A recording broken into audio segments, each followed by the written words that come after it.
வணக்கம் மாணவர்களே. நீங்கள் என்னைக்காச்சும் சூப்பர் மார்க்கெட் போயிருக்கீங்களா? அங்கே பொருள்கள்லாம் எப்படி வச்சுருப்பாங்க, கரெக்டாக அதாவது இடத்துல வச்சுருப்பாங்க. சரியா? உதாரணத்துக்கு காஸ்மெட்டிக்ஸ்ன்னு போட்டு வச்சுருப்பாங்க, மளிகை சாமான்கள்னு போட்டு வச்சுருப்பாங்க. சரியா? காய்கறிகள், பழங்கள் எல்லாமே தனித்தனியாக இருக்கும். கூல்ட்ரிங்க்ஸ் இது எல்லாமே தனித்தனியாக இருக்கும்.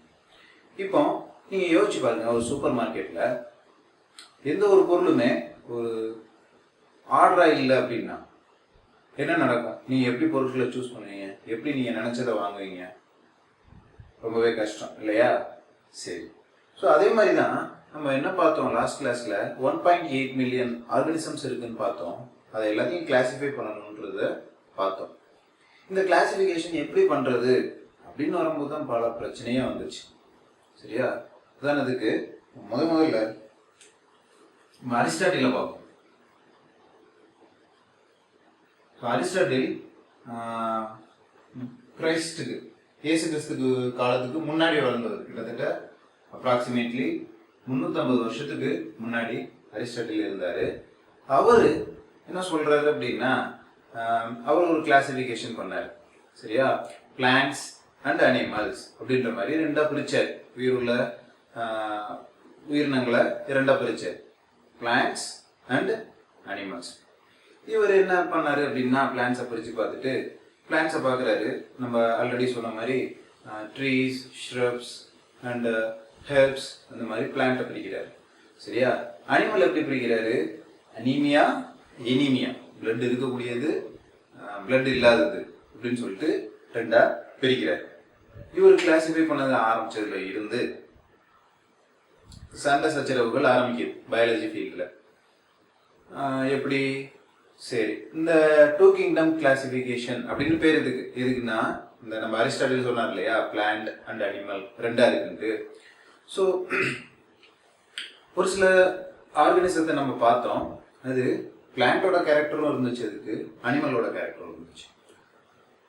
என்ன சார் ஆர்கனிசம் அது அப்படின்னா, உதாரணத்துக்கு யூக்ளினைட்ஸ் எடுத்துக்கிங்களேன். யூக்ளினைட்ஸில் பார்த்தீங்கன்னா செல் வால் இருக்காது. எதுக்கு செல் வால் இருக்காது? அனிமல்ஸுக்கு. ஓகே, செல் வால் இல்லை அப்படின்றதுனால அது அனிமலாக வைக்க முடியுமா அப்படின்னா, அதில் இன்னொரு பிரச்சனை, அதில் குளோரோபிளாஸ்ட் இருக்கு. குளோரோபிளாஸ்ட் இப்போ ஃபோட்டோசிந்தட்டிக் பிக்மெண்ட் தானே சார்? அப்படின்னா ஆமாம், அது ஆட்டோட்ரோஃப். சரியா? இருந்தாலும் செல் வால் இல்லை. இன்னொன்று, அதுக்கு ப்ரிமிட்டிவ் ஐ உண்டு. நம்மளுக்குலாம் கண்ணு இருக்கு இல்லையா, அதே மாதிரி அதுக்கு ஒரு ப்ரிமிட்டிவ் ஐன்னு சொல்லுவாங்க. அதை ஐ ஸ்பாட் அப்படின்னு சொல்லுவாங்க. ஒரு சின்ன பிக்மெண்ட்டு அது ஒரு இடத்துல அக்ரிகேட் ஆகிருக்கும், அதை தான் ப்ரிமிட்டிவ் ஐன்னு சொல்லுவாங்க. பிளான்ட்டுக்கு என்னைக்காச்சும் ஐ ஸ்பாட், ஐ இந்த மாதிரிலாம் இருந்திருக்கா? கிடையவே கிடையாது. அனிமல்ஸ்க்கு தான் ஐஸ் உண்டு. ஸோ அப்போ இந்த யூக்ளினைட்ஸை எங்கே கொண்டு போய் சேர்க்கறது? பிளான்ட்ல வைக்கவா இல்லை அனிமல்ல வைக்கவா? சரி, நீங்கள் ஃபங்கை தெரியும், உங்களுக்கு நல்லாவே தெரிஞ்சிருக்கும். இந்த ஃபங்கைக்கு பார்த்தீங்க அப்படின்னா செல்வால் உண்டு, ஆனால் அது ஹெட்டிரோட்ரோப். சரியா? நம்ம அனிமல்ஸை பார்த்தோம்னா நம்ம எப்படி சொல்லியிருப்போம்? ஹெட்ரோட்ரோப்ஸ்ன்னு சொல்லியிருப்போம். அதுக்கு தேவையான உணவை தயாரிச்சுக்க முடியாது. ஆட்டோட்ரோப்ஸ்ன்னு எதை சொல்லியிருப்போம்? பிளான்ட்ஸ் சொல்லியிருப்போம். அதுக்கு தேவையான உணவை தயாரிச்சுக்கும், செல்வாலும் இருக்கும். அனிமலுக்கு செல்வால் கிடையாது. ஓகே, ஸோ இப்போ பிளான்ட்டை பார்த்தோம்னா செல்வால் இருக்கு, ஆனால் குளோரோபிளாஸ்ட் கிடையாது, ஃபோட்டோசிந்தட்டிக் பிக்மெண்ட் கிடையாது, ஃபோட்டோசிந்தசிஸ் நடக்காது. ஸோ அப்போ இந்த ஃபங்கையை எங்கே கொண்டு போய் வைக்கிறது? பிளான்ட்ல கொண்டு போய் வைக்கிறதா இல்லை அனிமலில் கொண்டு போய் வைக்கிறதா? ஏகப்பட்ட குழப்பம். சரியா? ஸோ இப்படி பலவிதமான குழப்பங்களுக்கு இடையில பலவிதமான கிளாசிஃபிகேஷன் ஸ்ட்ராட்டஜிஸ் உருவானுச்சு. அது எதுவுமே முழுமையாக இல்லை. சரியா? நிறைய பேர் என்ன பண்ணாங்கன்னா, அந்த 2 கிங்டம் கான்செப்டுக்கு பதிலாக 3 கிங்டம், மூணாவது ஒரு டொமைனை சேர்ப்போம் அப்படின்னாங்க. சரியா? இப்போ பிரச்சனை எதனால வருது? ஃபங்கைனால. முதல்ல நம்மளுக்கு யூக்ளினைட்ஸ் அவ்வளோவா தெரியாது, அதுக்கு முன்னாடியே ஃபங்கை தெரியும். ஸோ அப்போ பிளான்ட் அனிமல் ரெண்டு இருக்கு, பிரச்சனை இல்லை. ஃபங்கைன்னு ஒன்று கண்டுபிடிச்சோன்னு பிரச்சனை ஆரம்பிக்குது. இப்போ இந்த பிரச்சனைக்குரிய ஒரு உயிரினத்தை தனியாக ஒரு குரூப் ஆரம்பிச்சு, தனியாக ஒரு டொமைனை ஆரம்பிச்சு அதில் போட்டுட்டா என்ன அப்படின்னு சொல்லி 3 கிங்டம் கான்செப்ட் வந்தது. சரியா? 3 கிங்டம் கான்செப்ட் வந்ததுக்கப்புறம் திருப்பி நம்ம இந்த யூக்ளினாய்டு இதெல்லாம் கண்டுபிடிக்கிறோம். அதில் மறுபடியும் உட்காந்து இந்த யூக்ளினாய்டுன்னு புதுசாக ஒரு டொமைன் கொடுக்க முடியுமா அப்படின்னு பார்த்தா அது ரொம்ப கம்மியான ஆர்கானிசம் தான். அதுக்கு டொமைன் லெவலெலாம் கிளாசிஃபிகேஷன் தேவையில்லை. சரி, அப்போ என்னடா பண்ணுறதுன்னு யோசிச்சுட்டு இருக்கும்போது அடுத்தவங்க என்ன பண்ணுறாங்கன்னா 4 kingdom classification, 5 kingdom classification, 6 kingdom classification, 7 kingdom classification அப்படின்னு போயிட்டு இருக்கு. சரியா? ஓகே. ஸோ விட்டுருந்தா இன்னைக்கு ஒரு 230 கிங்டம் கிளாசிஃபிகேஷன், 450 கிங்டம் கிளாசிஃபிகேஷன் அப்படின்ற மாதிரிலாம் வந்திருக்கும். நம்ம வந்து R.H. விட்டேக்கர் அப்படின்ற ஒருத்தர் இருக்காரு, அவருக்கு நன்றி சொல்லியே ஆகணும் இந்த இடத்துல. ஏன்னா அவர் ஒரு கிளாசிஃபிகேஷனை சொன்னார். சரியா? அவர் ஒரு கிளாசிஃபிகேஷனை சொன்னார். அவர் சொன்ன கூற்று பிரகாரம் ஒரு 5 டொமைன் தான் இருக்கு, அல்லது 5 கிங்டம் தான் இருக்கு. ஸோ அவர் சொன்னது என்னது? 5 கிங்டம் கிளாசிஃபிகேஷன். ஓகே. இந்த 5 கிங்டத்தில் அவரோட கிளாசிஃபிகேஷன் ஸ்கீமும் ரொம்ப ஈஸியாக இருந்துச்சு, நம்மளுக்குலாம் நல்லா புரிஞ்சிச்சு. அதே மாதிரி எல்லாரையும் சாட்டிஸ்ஃபை பண்ணுச்சு. சரியா? உயிரியலார் அல்லது பயாலஜிஸ்ட் பெரும்பாலான பேரை இந்த சிஸ்டம் சாட்டிஸ்ஃபை பண்ணதுனால நம்ம இன்ன வரைக்கும் விட்டேக்கரோட 5 கிங்டம் கான்செப்டை ஏற்றுக்கிட்டு இருக்கோம். அதை வச்சு தான் நம்ம ஃபர்தராக கிளாசிஃபிகேஷன் பண்ணிட்டு இருக்கோம். சரியா? ஓகே. ஸோ இப்போ நீங்கள் முதல்ல தெரிஞ்சுக்க வேண்டியது என்னது? கிட்டத்தட்ட இயேசு கிறிஸ்து பிறகுறதுக்கு முன்னாடியே இந்த பிரச்சனை ஆரம்பிச்சிருச்சு. இதுவரையும் இந்த பிரச்சனை நடந்துச்சு. விட்டேக்கரோட பீரியட் என்ன?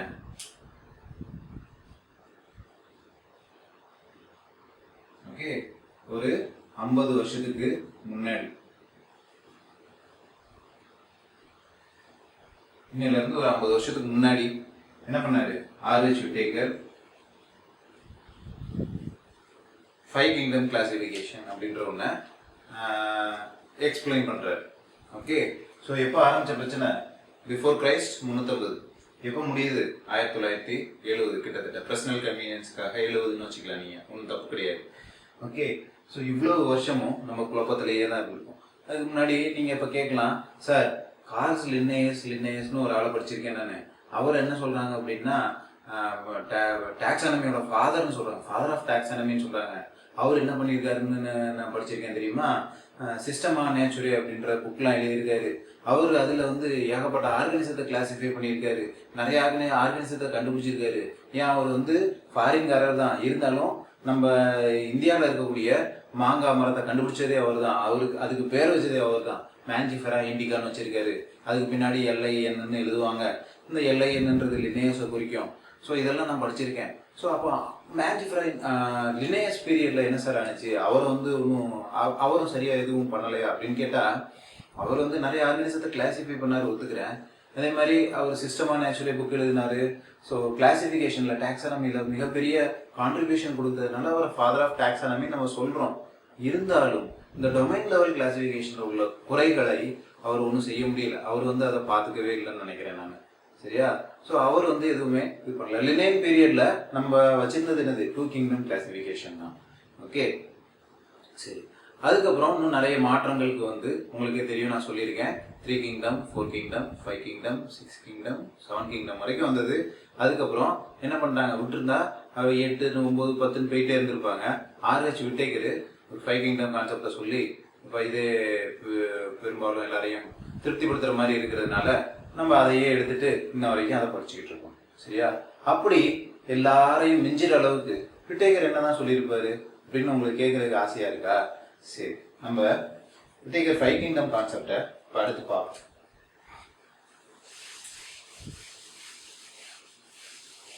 5 கிங்டம் அப்படின்னு சொல்லுவாங்க, இல்லைன்னா 5 டொமைன் அப்படின்னு சொல்லுவாங்க. சரியா?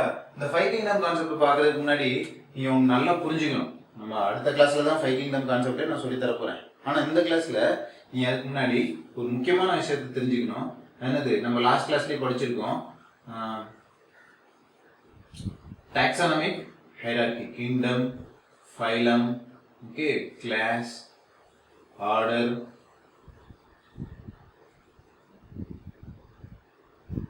Family, genus, species.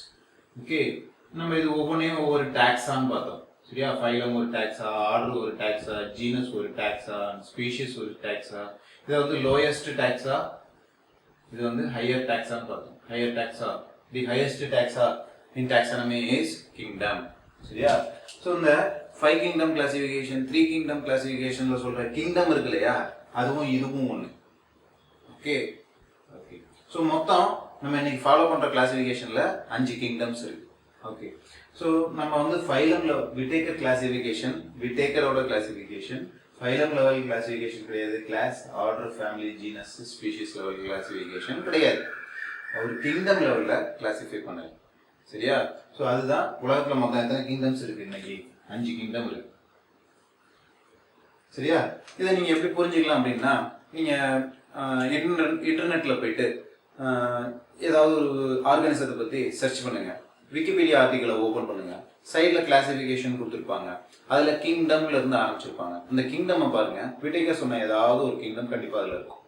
அதுக்கப்புறம் மற்றது வேணா மாறிட்டே இருக்கலாம். ஆனா கிங்டம் வந்து விட்டேக்கர் சொன்னது மட்டும்தான் இருக்கும். சரியா? நீங்க பாக்டீரியாவை பார்த்தாலும் சரி, ஃபங்கையை பார்த்தாலும் சரி, ஆல்கே, பிளான்ட், அனிமாலியா எதை பார்த்தாலும் சரி, இந்த 5 கிங்டம்ல ஏதாவது ஒரு கிங்டம் நீங்க அங்க பார்க்கலாம். சரி, இந்த விட்டேக்கர் சொன்ன கிளாசிஃபிகேஷன் மட்டும் படிச்சா போதுமா? எல்லாமே முழுமையா வந்துருமா? இதுக்கப்புறம் நான் இந்த கிளாசிஃபிகேஷனையும் படிக்க தேவையில்லையா? இந்த மாதிரிலாம் நிறைய பேருக்கு நிறைய சந்தேகங்கள் வரும். இந்த கிங்டம் லெவல் கிளாசிஃபிகேஷன் நம்மளுக்கு முழுமையான ஒரு விஷயத்த கொடுக்காது. கிங்டம் லெவல்ல, இந்த லெவல்ல, இந்த டாக்ஸா லெவல்ல எப்படி கிளாசிஃபை பண்ணலாம் அப்படின்றது மட்டும்தான் இது சொல்லுமே தவிர, மற்ற லெவல் அதுக்கு அடுத்த ஃபைலத்துக்கு கீழே வந்தீங்க அப்படின்னா இங்க மறுபடியும் நிறைய கிளாசிஃபிகேஷன் நீங்க படிக்க ஆரம்பிப்பீங்க. சரியா? உதாரணத்துக்கு நீங்க இதுக்கு அடுத்த சாப்டர் அனிமல் கிளாசிஃபிகேஷன், அதுல நம்ம என்ன பார்ப்போம்? பொரிஃபெரா, சீலன்ட்ரேட்டா, நிடாரியா, பிளாட்டிஹெல்மின்ஸ், ஆஸ்கெல்மின்ஸ், மொலஸ்கா, எக்கினோடெர்மேட்டா, அந்த மாதிரி நிறைய ஃபைலம் படிப்போம். இது எல்லாமே ஃபைலம் லெவல் கிளாசிஃபிகேஷன். இதை விட்டேக்கர் தான் சொன்னாரான்னு கேட்டா இதெல்லாம் விட்டேக்கர் சொல்றது இல்லையா? ஸோ இதுக்கப்புறம் இந்த கிங்டம் லெவலில் கிளாசிஃபிகேஷனை பேஸ் பண்ணி ஒவ்வொரு பர்டிகுலர் ஆர்கனிசத்துக்கும் ஒவ்வொரு பர்டிகுலர் கிளாசிஃபிகேஷன்ஸ் வர ஆரம்பிச்சது. சரியா? இதுக்கு முன்னாடியே கூட வந்திருந்தது. ஸோ லினேயஸ் கிளாசிஃபை பண்ண கிளாசிஃபிகேஷன் சிஸ்டம் ஆகட்டும், காஸ்பர் பார்கின், நம்ம பெந்தமன் ஹூக்கர் கிளாசிஃபிகேஷன் ஆகட்டும், இது எல்லாமே ஒரு பீரியடுக்கு முன்னாடியே வந்துருச்சு. இருந்தாலும் கிங்டம் லெவலில் நம்மளுக்கு ஒரு சின்ன ஓட்டை இருந்துகிட்டே இருந்துச்சு. அதுதான் விட்டேக்கர் சரி பண்ணார். சரியா? ஓகே, ஸோ நம்ம ஒவ்வொரு ஆர்கானிசத்தையும் பற்றி படிக்கும்போது, உதாரணத்துக்கு ஃபங்கை பற்றி படிக்கும்போது ஃபங்கை கிளாசிஃபிகேஷன் படிப்போம். அதுக்கும் விட்டேக்கர் கிளாசிஃபிகேஷனும் சமாதானம் கிடையாது. ஆல்கையை பற்றி படிக்கும்போது 11 கிளாஸஸ் ஆஃப் அல்கேன்னு படிப்பீங்க. இந்த 11 கிளாஸஸ் ஆஃப் அல்கேல ப்ளூ கிரீன் அல்கே வரும். சரியா? அந்த 11 கிளாஸஸ் ஆஃப் அல்கேல கிரைசோஃபைட்ஸ் வரும். இந்த 11 கிளாஸஸ் ஆஃப் அல்கேல மீதி ஆல்கேயும் வரும், எல்லா ஆல்கேயும் வரும். ஸோ நம்ம விட்டேக்கர் கிளாசிஃபிகேஷன் ஸ்கீம்ல ஆல்கேயை வேற இடத்துல வச்சுருந்துருப்போம். சரியா? அதெல்லாம் எப்படின்னு அடுத்த கிளாஸ்ல நான் சொல்றேன். இப்போதைக்கு நீங்க தெரிஞ்சுக்க வேண்டியது என்னன்னா, திருப்பியும் நான் சொல்றேன், it is worth repeating. Whittaker classification scheme is the classification scheme of kingdom level. Okay, it is not the classification of based on the other taxa level. Okay, so kingdom level classification. மொத்தம் 5 kingdom இருக்கு. என்ன kingdom என்னென்ன அப்படின்றத அடுத்த கிளாஸ்ல